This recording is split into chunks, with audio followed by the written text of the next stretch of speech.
everybody, how's it going? You know who it is. It's the Angry Viking here on Pillar to Post.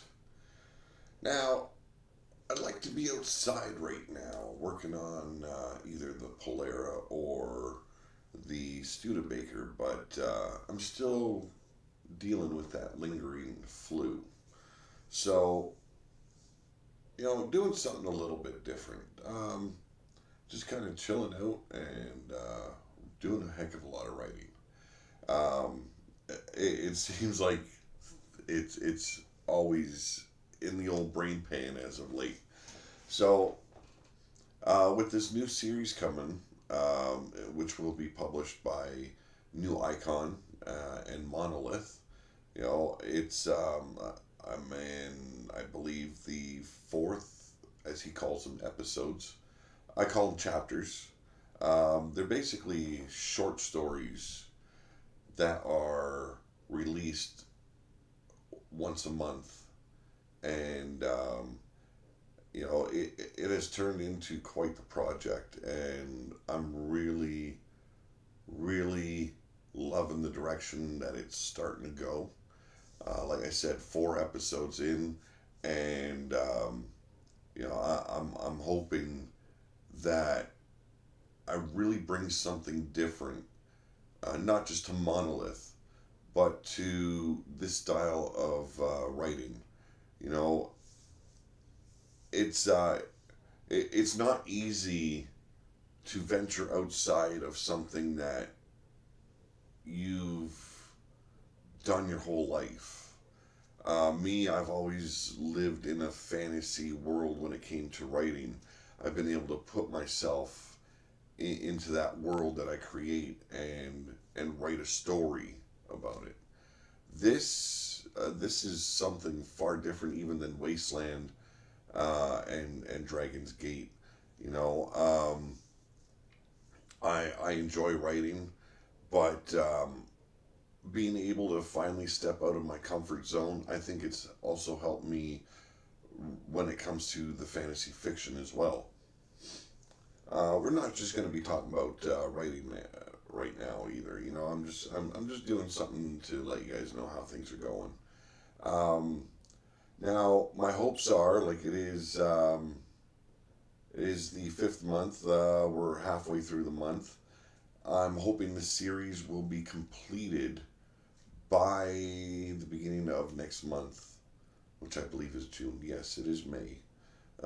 So, June, I'm hoping to have this done, and I'll be putting my brain back into the Wasteland and write up 2 stories for Wastelander, and which is the next book coming out. It will be published in July. Also, short stories with a collection of authors from Pillar to Post, and hopefully we can bring more in from the outside. And basically, Wasteland is apocalyptic stories, or just twisted, juicy stories with a lot of violence, a lot of gore. Things that, live in the Mad Max kind of life. That's how I'd have to explain it. And then following Wastelander, I'll be going back into Dragon's Gate Part 2. Which I'm hoping to bring out Part 2 in September, and it'll be another pocketbook, and then it'll be going back to the Wasteland again. Yes, I plan on bringing out about 3-4 editions of Wasteland this year.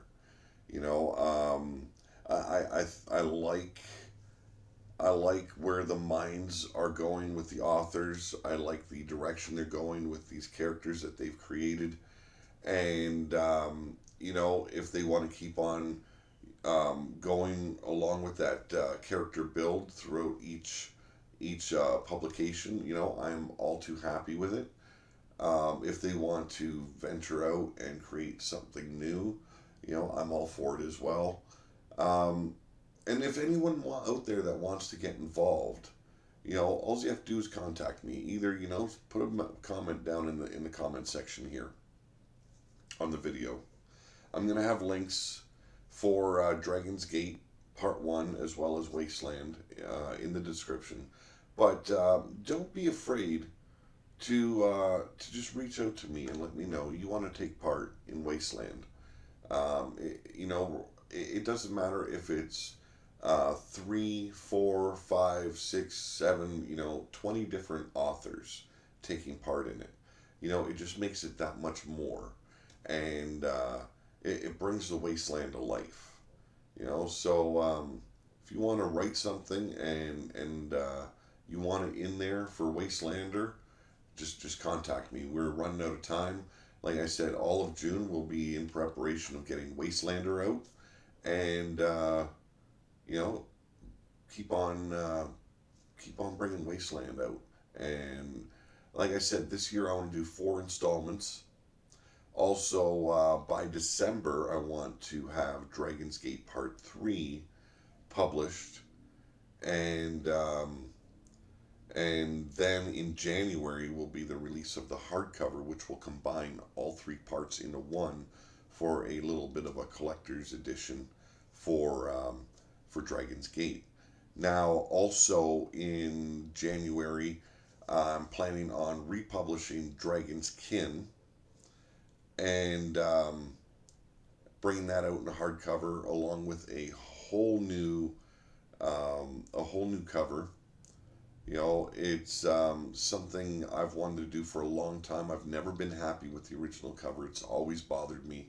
It was a last minute kind of deal that I threw together just so I had something.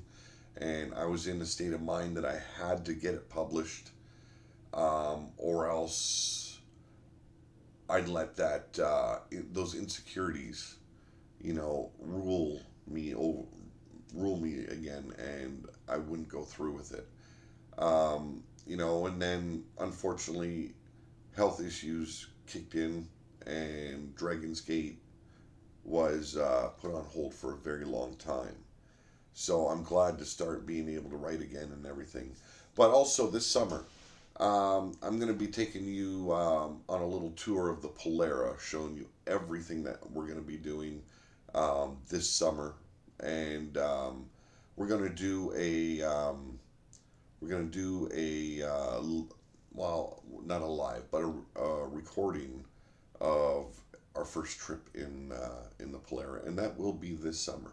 There's not much left to do on it. The engine needs to, get tuned. It needs a good run-in. It's been sitting for too long, doing too much idling, which is not good for an engine. So we want to be having her on the road this summer. We're going to go for a nice little 2-hour drive just to really test it out. I'm going to be showing you how I do body work. And it's not to say it's the right way, it's the wrong way, or what anyone else would do. It's what I do because it's the way I learned how to do it. And I don't have machinery to do it the way most people do. So I compromise as well as use some ingenious methods to get the job done. Now that's not to say I go and pack holes full of mud, or as most people call it, Bondo. I hate that shit. It really bugs the fuck out of me. I like steel being where steel should be. If there's metal, then there's a way to put metal back into it. No matter how big the hole is. And the trunk would be the largest job for the Polara. It's both sides have rotted loose, so I have to do an inner fender wall in the rear that connects to the trunk. And you all know, if you have an older vehicle, how you always lose stuff right in the fender wall because it always goes down. Well, that's the area I have to refabricate, and I've got to do that on both sides. That'll close up the trunk and make it ready for the road. Parking brake cables I've got to put on, and I can't get those in any parts store. I have to order them online. So, that has to be done. and finishing up the floor on the driver's side in the front underneath your speed and brake pedals. That'll be done, and then we're going to go through the brakes, check them all out, make sure that everything is copacetic, safe, and then we're going to go for a test drive, make sure that everything's kosher. And then me and my boy, we're going to go for a nice little drive. We're going to take it up on the highway and open her up a little bit to, well, not right away, don't get me wrong, because that'll fuck up the engine in a big way since she's been sitting a lot. But we're going to start off easy, take her through town, take her up on the highway, start off speed limit, and then just open her up and really, really vent out all the cobwebs. You know what I'm saying? So, a lot on the list this summer. As you know, I'll be doing body work on the Studebaker as well. But I might be going a whole different direction than I at first thought of. Now, that will be determined once we really start checking out the car, but I think I might be doing a full body off the frame and a nice inspection of the frame, make sure that it's not damaged from sitting so long. And if it is, I think I might do a frame swap and put the body on a newer frame, and it'll probably end up being like an S10 frame. At least then I'll have the comforts of newer technology. Better braking systems, better handling, stuff like that. If that is the case, that is the direction I'll be going, and it will be to make sure that the Studebaker is as safe as possible. I could do a complete frame rebuild, do it right from scratch with my older brother's help, as well as my brother Ben's help.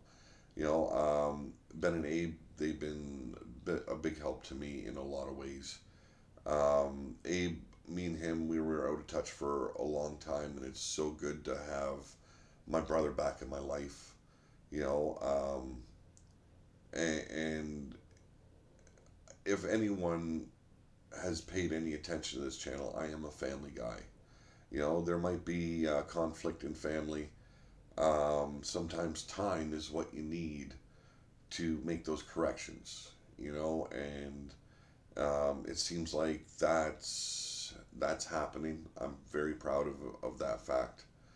And he's been here a few times now, checking over the car with me and everything.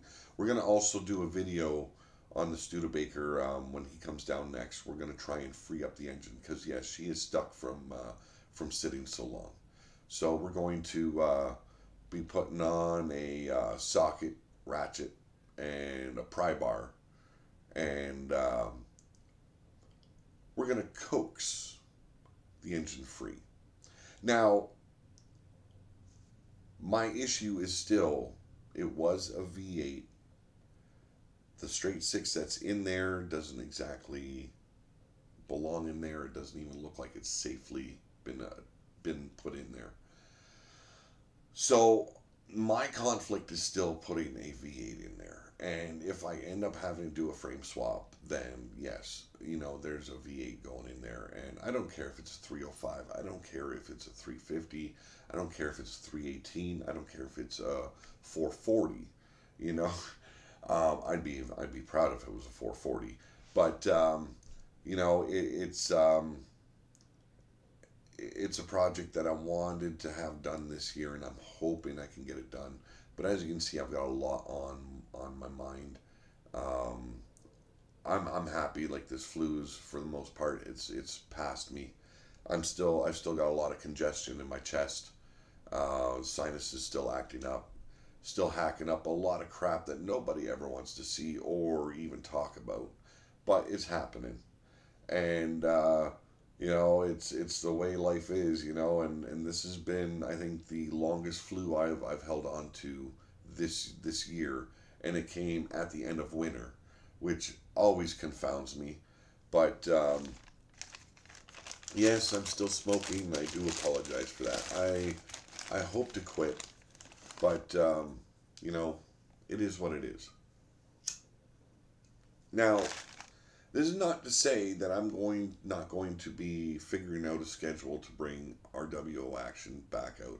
I am actually, when I'm not writing, I am writing, and both don't actually go together. So right now, it's a working title. The second race, like I said, it's a working title. Working on that right now, and also when I'm not working on that, I'm writing, trying to come up with a new concept on how to run RWO. Um,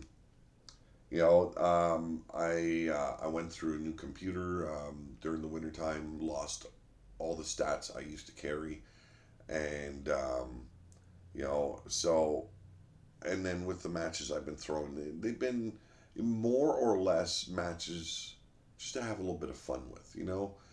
Have some you know some episodes where you just turn things upside down. Every title on the line, but I want to work something out, and maybe work with a couple of other individuals to help me out in the background a little bit.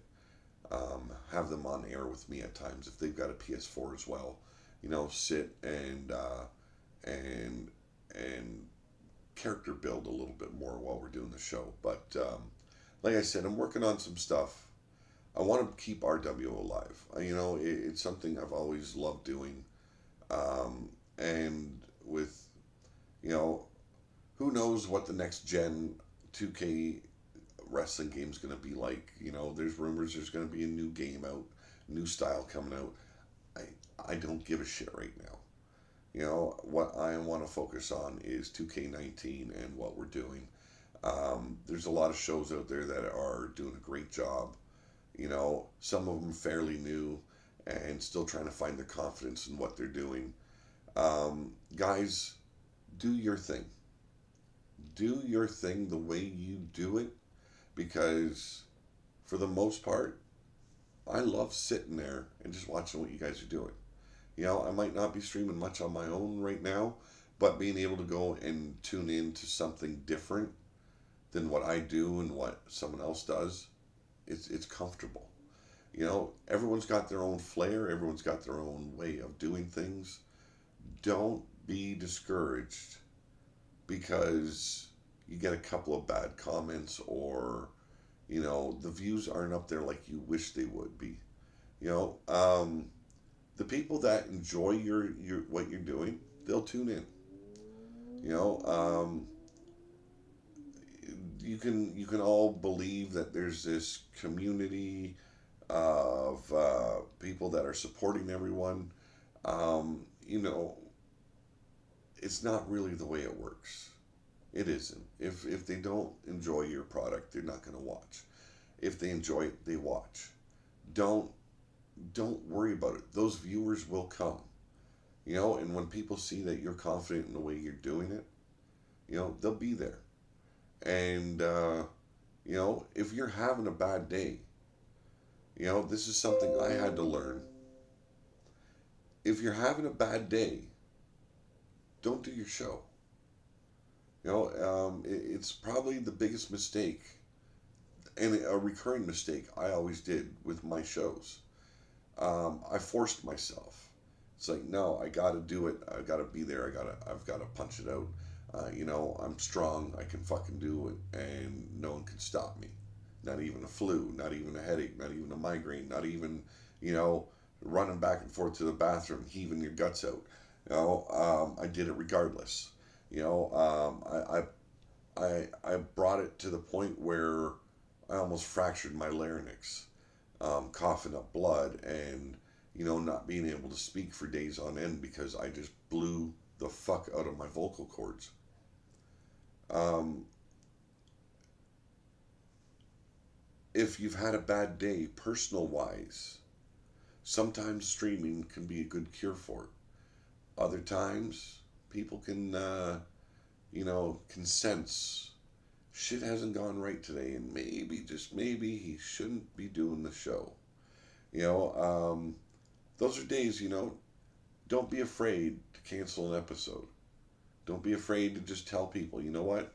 It's been a rough day. I don't have the mindset to do an enjoyable show or to feel like I could do it 100%.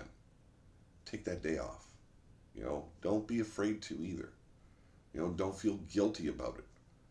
Don't say sorry. You don't need to apologize. You're doing this on your free time. And if people expect an apology, well, then they need to get over themselves because they're not that fucking important. Plain and simple. This is me being very blunt. I care about my community. I can care about the community that's grown. But in the end, this is my free time. It's your free time when you're streaming. And it's your right to cancel a show because you're having a bad fucking day. So don't be afraid to, and don't feel guilty about it. This is me just being straight up me and being honest. If people don't like it, there's an unsubscribe button that's easy to click, and I won't be hurt in the slightest. My fuck garden has been harvested, and I gave it to people that mattered. So it's just what it is. Now, like I said, there's a lot going on. In the house of Wall. I've got my injured wife that we're still trying to figure out. She was just refused treatment from the surgeon to repair the damage in her back because he has too many patients and has no time for her. So there's that ongoing issue. There's the ongoing issue with my daughter Kyla. Her lymph nodes flaming. You ever see those comedy movies where this kid gets like a pimple or a boil and it's like oozing out the side of his neck like this big gigantic ball? Well, she gets like small baseball sized lumps in her throat from her lymph nodes acting up. They're still trying to figure out. She's got to go in tomorrow for ultrasounds on her throat. They're going to ultrasound her lymph nodes and everything and see what that brings. There's a lot going on, and I'm trying to make space for a lot of things. A lot of things to keep my mind preoccupied and not stressing over every little thing. My oldest son, he's still teaching him how to drive. You know how nerve-wracking and scary that can be. Bugger's 18 years old now. April 19th was his 18th birthday. And that time that he decides, he doesn't really want to live at home anymore, that's coming upon us soon. He's not quite sure where his future's lying right now, so I'm hoping he waits. I told him, I don't care how old you are, I'm never going to kick you out of my house. But you got to make sure you're trying in life. My oldest daughter, she's still struggling with what she's going through.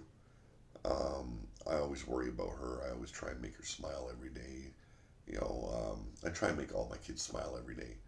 But with her, it's a condition that I know a lot about personally. I've dealt with depression and anxiety issues, and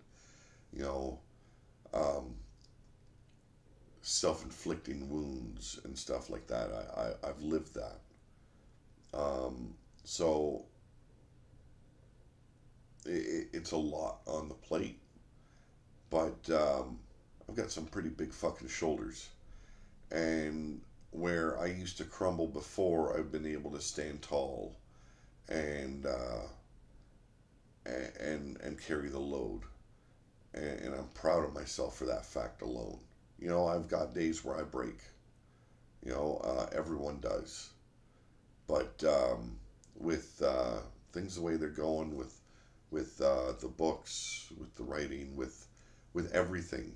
You know, um, I'm having a good year. You know, it might not be the best year, but I'm having a good year. And to me, that's more important. And finding that positivity and that brighter side of things than just dwelling on the what ifs and the what haves and if I would have done it this way or if I would have done it that way. I can't think about that stuff anymore. I've got to look at what's been going on, what's happened. Um, you know, like I could piss and moan about the fucking scares I keep on getting with cancer and shit like that that the doctor's done. Like this is the fifth fucking time. But no, I'm gonna look at it this way. You know, I don't have cancer. I don't have leukemia. I have a blood issue. But it's not as big of a problem as first said, you know? So it's trying to find that right spot. And I think I've found for the most part that right spot. And I'm going to keep on pushing it. And like I said, this year I'm pushing it hard. Um, I got, I'm hoping to get both carts on the road. I really am. I've got, let's see,